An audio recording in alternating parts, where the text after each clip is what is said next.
Sa mga oras na ito sa Hongshu Mansion, makikita ang ilang mga parokyano nito na nag-e-enjoy sa piling ng mga babae sa lugar.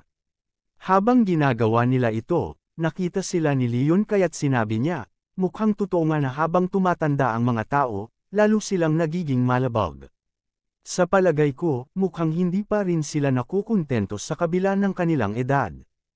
Habang pinagmamasdan niya ang mga tao sa ibaba, biglang nagsalita ang mistress at sinabi, tumitingin ka pa sa ibang babae gayong kasama mo na ang pinakamagandang babae sa lugar na ito. Ngumiti naman si Leon sa kanya at sinabing, wala namang masyadong ipinagkaiba ang itsura mo sa ibang babae rito. Para sa akin, ang aking asawa pa rin ang pinakamaganda. Medyo nainis ang mistress sa sinabi niyang ito kaya tinanong niya si Leon kung bakit na naman siya nagpunta roon, dahil sigurado siya na hindi ito upang muling sumali sa Rebel Army. Ngunit bago pa makapagsalita si Leon, sinabi ng mistress na lilinawin niya na si Leon ay malayong-malayo kung ikukumpara sa taong namumuno sa kanila ngayon. Hindi ito pinansin ni Leon at sa halip ay sinabi niyang mayroon siyang iniimbestigahan nitong mga huling araw, at kaya siya pumunta roon ay dahil may gusto siyang malaman tungkol dito. Agad naman siyang tinanggihan ng mistress at sinabing wala siyang sasabihin sa kanya kaya maaari na siyang umalis. Hindi naman nagalit si Leon at sa halip ay sinabi, huwag ka nang magpakipot. Bilang kapalit, bibigyan din kita ng impormasyon na alam kong kailangan ninyo.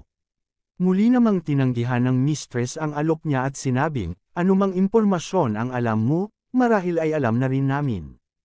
Hindi ito pinansin ni Leon at sinabi pa, ang impormasyong alam ko ay tungkol sa dating leader ng mga rebelde, ang kondisyon nito ngayon, ang kanyang mga motibo, at maging kung sino ang nagugustuhan niya.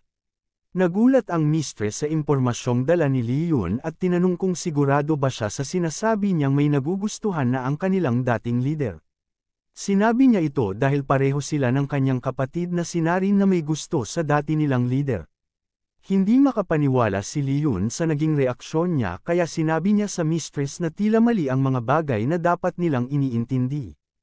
Napagtanto naman ng mistress ang kanyang kamalian kaya humingi siya ng pasensya at sinabing nagulat lamang siya. Pagkatapos, tinanong niya si Leon kung mayroon ba itong ebidensya na magpapatunay na totoo ang kanyang sinasabi. Dahil sa tanong na ito, sandaling natahimik si Leon. Sa kanya sinabi, kung gusto talaga ninyo ng matibay na ebidensya, meron akong aaminin.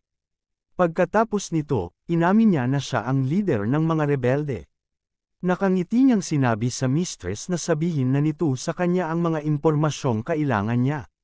Ngunit sa halip na maniwala, parang nandidiri pa ang mistress at sinabing, ang lakas ng loob mong magpanggap na leader namin.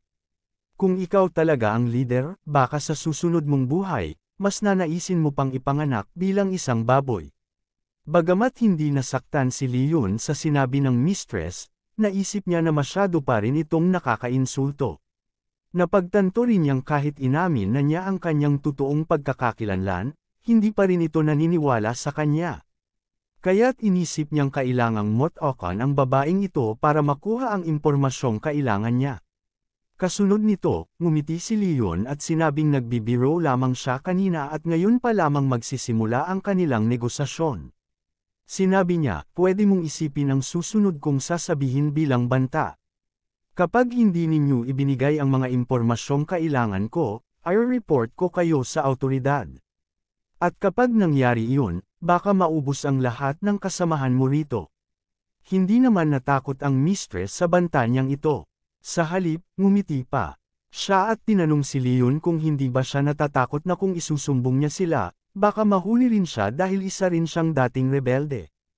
Pagkasabi niya nito, biglang lumitaw si Leon sa likod ng mistress na ikinagulat nito.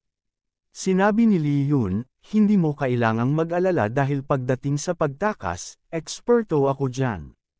Idinagdag niya, hindi mo kailangang mag-isip ng sobra dahil ang impormasyong kailangan ko ay walang kinalaman sa mga plano ninyo.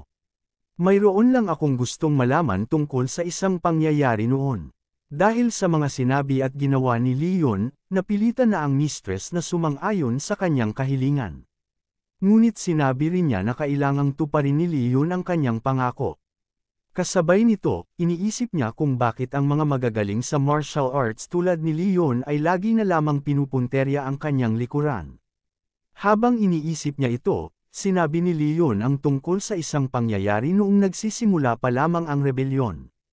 Ikinwento niya ang tungkol sa isang pamilyang tumulong sa kanila na may apelyidong Lee, ngunit makalipas ang isang taon ay nalaman niyang napaslang ang buong pamilya nito. Kinumpirma naman ng mistress ang insidente at sinabing narinig nga niya ito. Idinagdag niya na kaunti lamang ang kanyang nalalaman tungkol dito. Sinabi niya na may isang nakaligtas na anak na babae mula sa Lee family, ngunit hindi pa nila natatagpuan kung nasaan ito ngayon. Sinabi rin ng mistress na pinaimbestigahan na nila ang insidenteng iyon ngunit wala silang nakuhang matibay na impormasyon. Ayon sa kanilang nalaman, hindi ito kagagawan ng Imperial Court. Nang marinig ito ni Leon, naisip niya na mas mabuti pa sana kung ang Imperial Court ang may kagagawan nito dahil mas madali para sa kanya na maghiganti sa Emperor. Samantala, dahil sa mga sinabi ng mistress, lalo lamang napatibay ang hinala ni Leon na miyembro din ng Rebel Army ang pumaslang sa pamilya ni Li Zu. Pagkatapos nito, nagpaalam na si Leon sa mistress, ngunit bago umalis ay humingi siya ng paumanhin sa pag-istorbo sa kanya. Kasunod nito, tumalon na si Leon palayo sa lugar. Habang ginagawa niya ito, naisip ng mistress na sa taglay na lakas ni Leon, imposible na isa lamang siyang karaniwang tao. Nakakamangha rin na nananatili itong nakatago sa loob ng Kapitolyo ng walang nakakaalam, lalo na ang Imperial Court. Dahil dito, napatanong siya sa sarili kung sino ba talaga ang taong ito. Naisip din niyang itanong sa kanilang leader kung kilala ba nito ang pagkakakilanlan ni Leon. Subalit, naisip niya rin na dahil sa sobrang may sekreto ng kanilang leader, marahil ay hindi rin ito magugustuhan ang ganoong klaseng usapan. Sa huli, binaliwala na lamang niya ang ideyang iyon. Samantala, sa tirahan ni Leon, makikitang nagmumakmak si Isabel. Naaalala pa rin niya ang nangyari sa kanya kanina sa palasyo.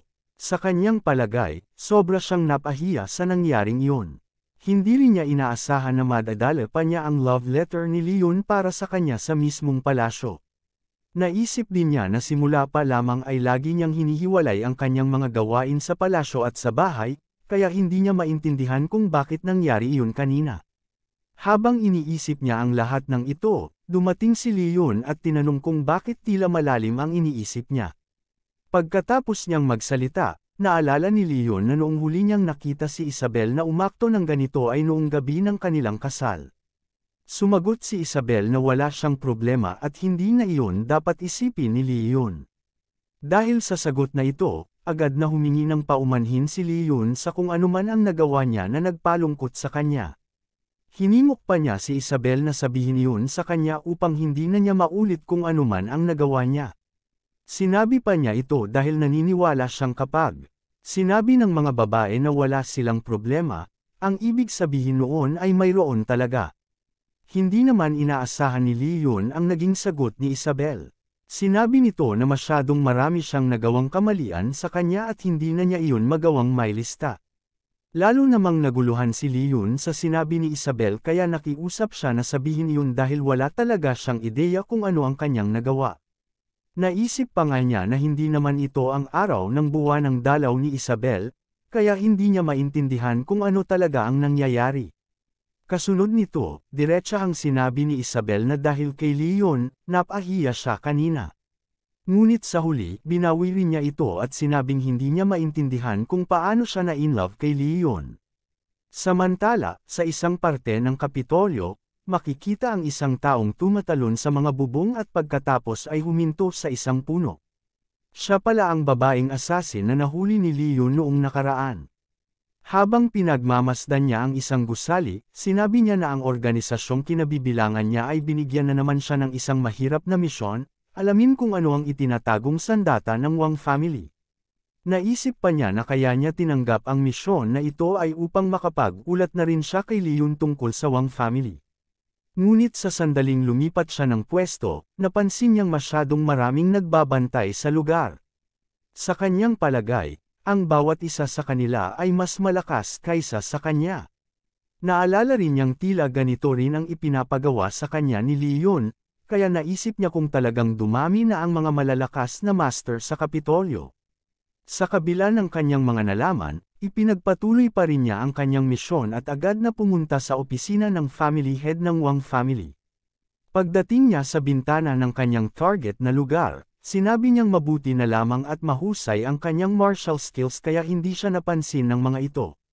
Napangiti siya at naisip na kapag nakumpleto niya ang misyon na ito, makakatanggap siya ng malaking pabuya at hindi na niya kakailanganing magtrabaho sa buong buhay niya. Kapag nangyari iyon, maaari na siyang mamili ng mga poging lalaki at palitan ang mga ito araw-araw. Pagkatapos nito, nagsimula na siyang maghanap sa loob ng lugar para sa mga clue sa kanyang misyon. Habang ginagawa niya ito, napansin niya ang isang napakalaking painting sa kanyang harapan. Habang pinagmamasdan ito, napatanong siya kung anong klaseng sandata ito dahil masyado itong kakaiba. Kasunod nito, napansin din niya ang isang libro sa harapan nito. Napagtanto niya na ito ay isinulat mismo ng dating leader ng mga rebelde. Matapos niyang basahin ang nilalaman nito, na-disappoint siya. Sinabi pa niya na bakit isinulat pa ito ng dating leader ng mga rebelde at pinagmukha pang misteryoso gayong mga pangkaraniwang bagay lamang naman ang nakasulat. Habang ginagawa niya ito, nagulat siya dahil may biglang nagsalita sa kanyang likuran.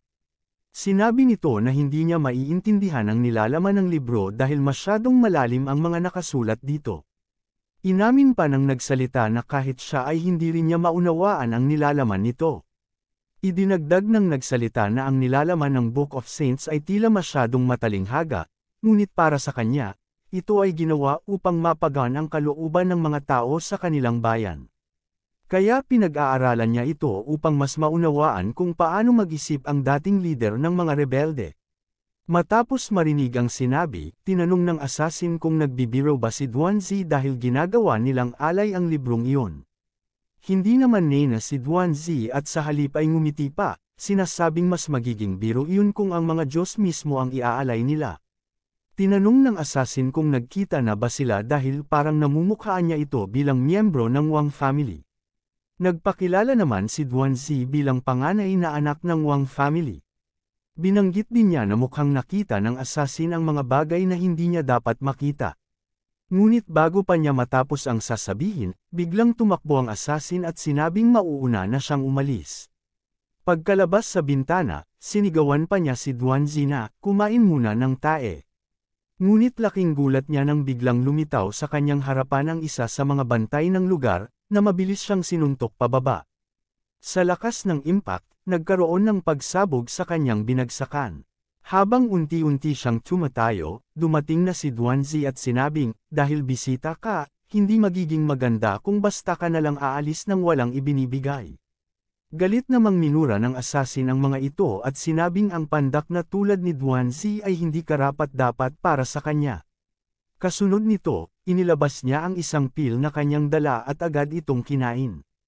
Sa paggawa nito, nagkaroon siya ng panibagong lakas at muling tumalon papunta sa grupo ng mga kalaban. Habang ginagawa niya ito, inasuran pa niya ang mga ito, sinasabing habulin siya kung kaya nila. Hindi naman nangamba si Duanzi. Sa halip, ngumiti pa ito at sinabing ang pil na kinain ng assassin ay panandalian lamang, at hindi magtatagal ay mahuhuli rin nila ito. Iniutos pa niya sa kanyang mga tauhan na huwag na nilang hayaang mabuhay pa ang assassin kapag nahuli nila ito. Habang tumatakas ang assassin, napansin niyang papalapit na ang mga humahabol sa kanya. Sinabi niya na ang mga ito ay mga halimaw dahil sa kabila ng kanyang pagkain ng pil, naaabutan pa rin siya. Isa sa mga kalaban ang inatake siya gamit ang kanyang sandata, na tumama sa assassin at nagpabagsak dito.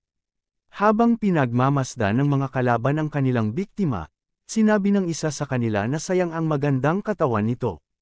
Dagdag pa niya, kung iba lamang ang kanilang sitwasyon, baka nag-enjoy pa siya bago ito tuluyang mamatay. Ngunit dahil sa utos ng kanilang amo, kailangan na nilang patayin ang assassin.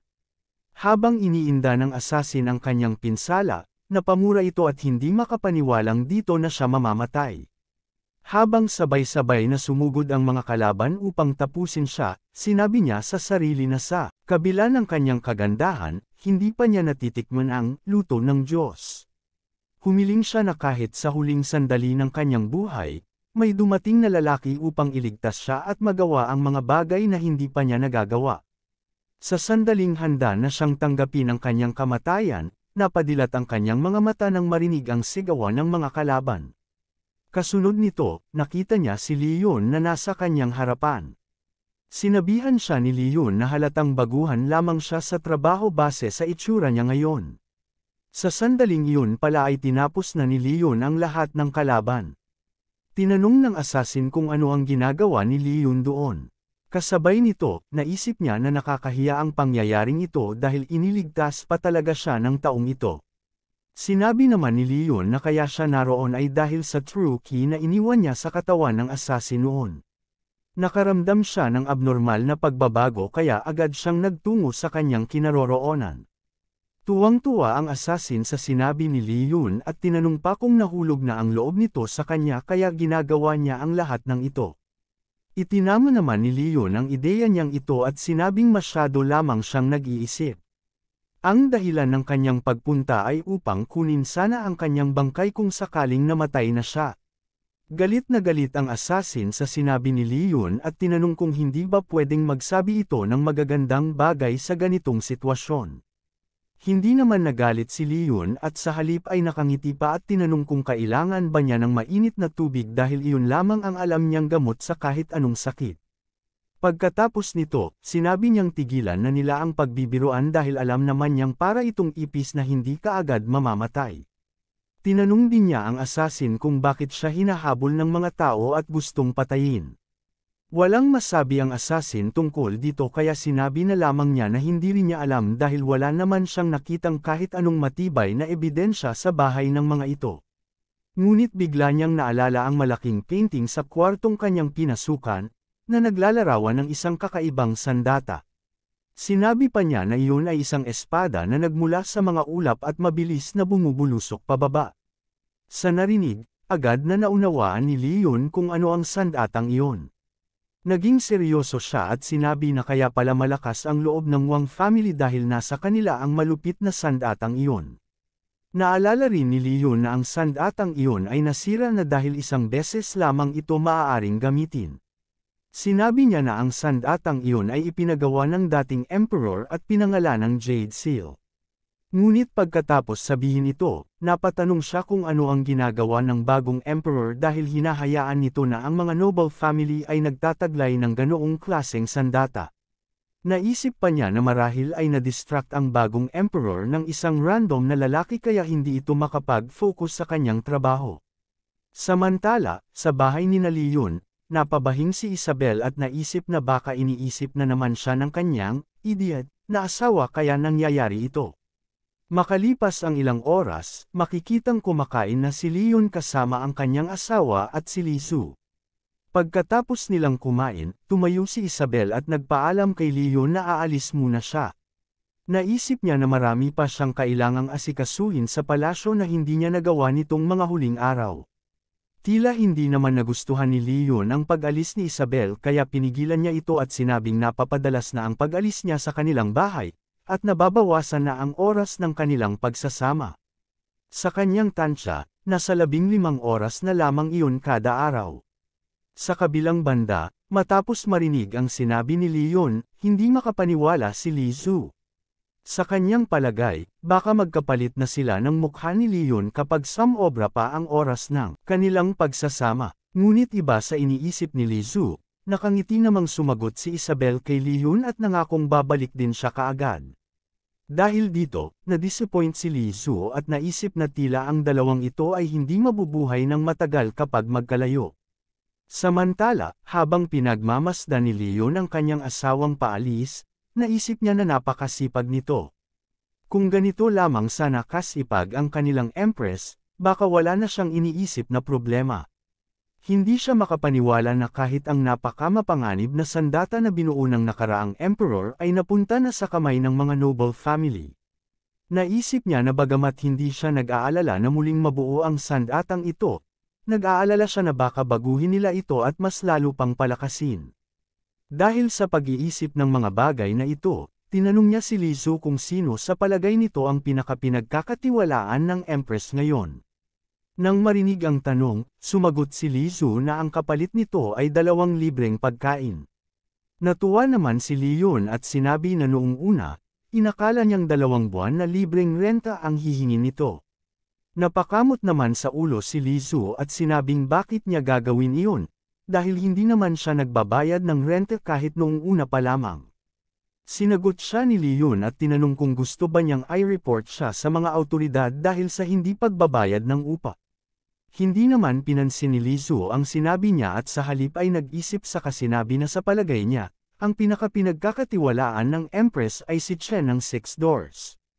Ayon sa kanya, ito ang may pinakamahusay na kakayahan sa buong Kapitolyo at namamahala sa halos lahat ng may kinalaman dito. Dahil sa sinabi ni Lizu, natuwa si Leon at naisip na magiging magandang kasangkapan si Chen sa kanyang gagawing plano. Abangan ang susunod na kabanata. Maraming salamat sa lahat ng mga nanood. Kung nagustuhan mo ang episode na ito, paki-like naman at mag-iwan ng heart sa comment section. Malaking tulong na yun para ma-boost ang video. At kung hindi ka pa nakasubscribe, pindutin mo na din ang subscribe, at idamay mo na rin ang notification bell para updated ka sa mga bagong kabanata ng series na ito. Salamat ng marami.